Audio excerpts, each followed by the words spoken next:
sûr, et ces péchés constituent effectivement un grand obstacle pour la gloire de Dieu. Je dirais donc ceci.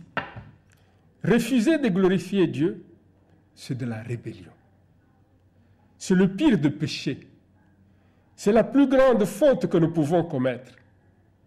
Tandis qu'en vivant pour la gloire de Dieu, c'est la plus grande réussite que nous pouvons accomplir dans notre vie. Et c'est même le but suprême de notre vie.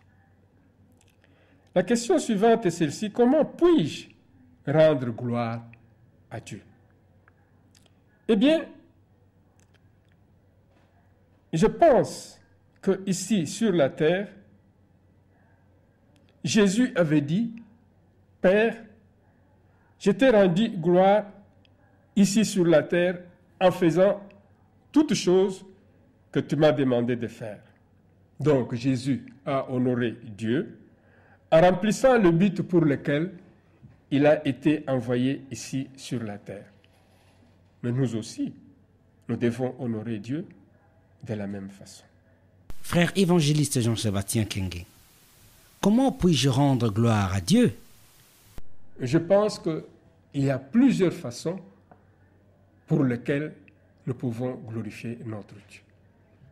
Mais à l'attention de nos téléspectateurs, nous avons retenu, à titre d'exemple, 5 points que nous allons énumérer tout à l'heure. Le premier point, nous glorifions Dieu en l'adorant. Pour adorer Dieu, son peuple doit exprimer son respect et son admiration vis-à-vis de ce Dieu qui est un être supérieur. Dans la synagogue, Jésus enseignait que la véritable adoration, c'est l'amour sincère pour Dieu, mais qui se manifeste aussi dans le bien que l'on peut faire à son prochain. Et on peut trouver cela dans Luc 10, verset 25, dans Jean 4, verset 20. Nous glorifierons donc notre Dieu en aimant notre prochain. Quand nous devenons de nouvelles créatures, nous faisons bien sûr partie de la famille de Dieu. Jésus nous avait dit, « Aime ton prochain comme je t'ai aimé. » Et c'est de cette façon qu'on saura que vous êtes mes disciples. Comment allez-vous dire que vous aimez Dieu à partir du moment où votre prochain qui est avec vous, vous ne l'aimez pas? Ça serait de purs mensonges. Et le point suivant, nous glorifierons notre Dieu en devenant comme Christ. Qu'est-ce que ça signifie devenir comme Christ? C'est-à-dire, lorsque nous entrons dans la famille de Dieu, Dieu désire que nous puissions grandir, avoir de la maturité spirituelle dans la façon d'agir, dans la façon de poser des actes. Et c'est ce que nous appelons justement devenir comme Christ. Nous allons glorifier aussi Dieu en faisant l'évangélisation, c'est-à-dire tout ce que nous avons appris de la part de Dieu, l'amour de Dieu, les objectifs pour lesquels Dieu nous a envoyés ici sur la terre. Eh bien, tout cela, nous devons aussi les partager avec les autres. Donc, une fois que nous connaissons la vérité, Dieu attend que nous puissions la partager avec les autres. Ceci est un grand privilège, celui d'introduire les autres auprès de Jésus, les préparer à leur destinée éternelle.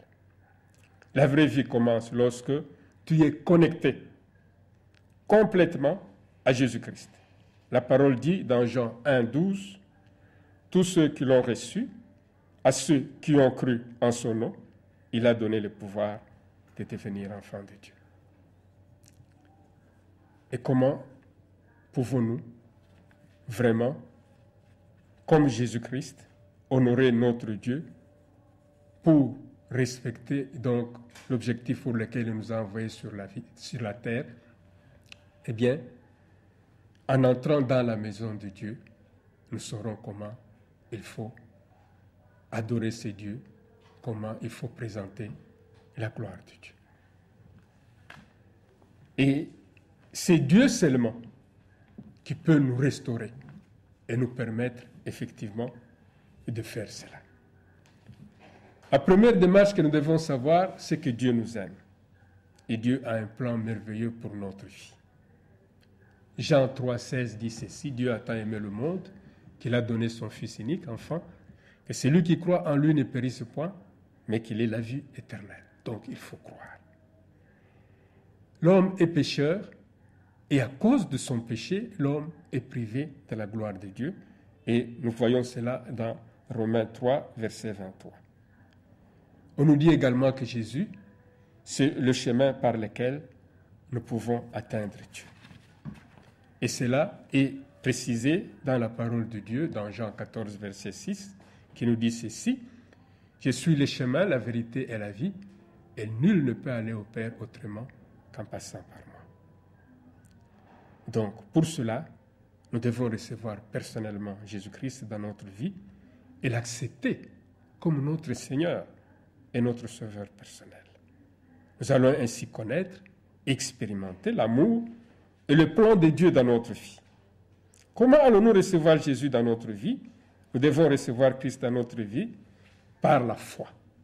Jean 1, 12 dit ceci, « Mais tous ceux qui l'ont reçu, à ceux qui croient en son nom, il a donné le pouvoir de devenir enfants de Dieu. » Nous ne sommes pas enfants de Dieu, mais nous naissons créatures de Dieu, mais nous devenons enfants de Dieu en posant des actes, c'est-à-dire en invitant Jésus-Christ dans notre vie et en l'acceptant comme notre Seigneur et notre Sauveur personnel. Alors, dans Apocalypse 3, verset 20, il nous est dit ceci, « Voici, je me tiens à la porte et je frappe. Si quelqu'un entend ma voix et il ouvre la porte, j'entrerai chez lui, je souperai avec lui et lui avec moi. » Je dirais ainsi, moi, je suis sauvé ce jour où j'ai confessé de ma bouche, le Romains 10, 9, qui dit ceci, « Quand je confesse de ma bouche le Seigneur Jésus, et quand je crois dans mon cœur que Dieu le Père l'a ressuscité des morts, je suis sauvé. Par conséquent, je suis devenu enfant de Dieu. » Nous allons maintenant prier ensemble. La prière que je vais faire, faites de cette prière votre prière. Seigneur Jésus, je reconnais que jusqu'à présent, j'ai dirigé seul ma vie. Et je te demande pardon pour cela. Maintenant que j'ai entendu ton appel, je t'invite à entrer dans mon cœur. Je te signale, Seigneur Jésus-Christ, que la porte de mon cœur est largement ouverte. La porte de ma famille est ouverte. La porte de mes affaires sont ouvertes.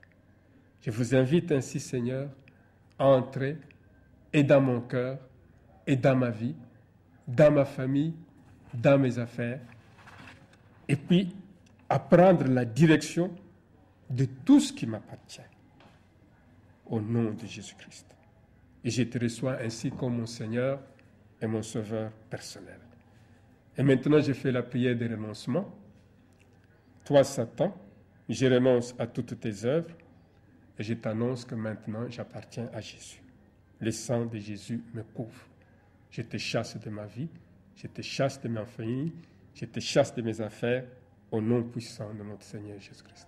Cher Saint-Esprit, je te remercie pour tous ces frères et sœurs qui ont accepté Jésus-Christ aujourd'hui dans leur vie comme leur Seigneur et leur Sauveur personnel. Je prie, cher Saint-Esprit, que tu le protèges afin que ces biens qu'ils ont acquis aujourd'hui, qu'ils les conservent, qu'ils ne puissent pas retomber dans le mal qu'ils avaient dans le temps. Je vous signale, mes chers frères et sœurs, je prie pour que ce Dieu vous protège et que vous puissiez conserver le plus possible ce que vous avez acquis aujourd'hui.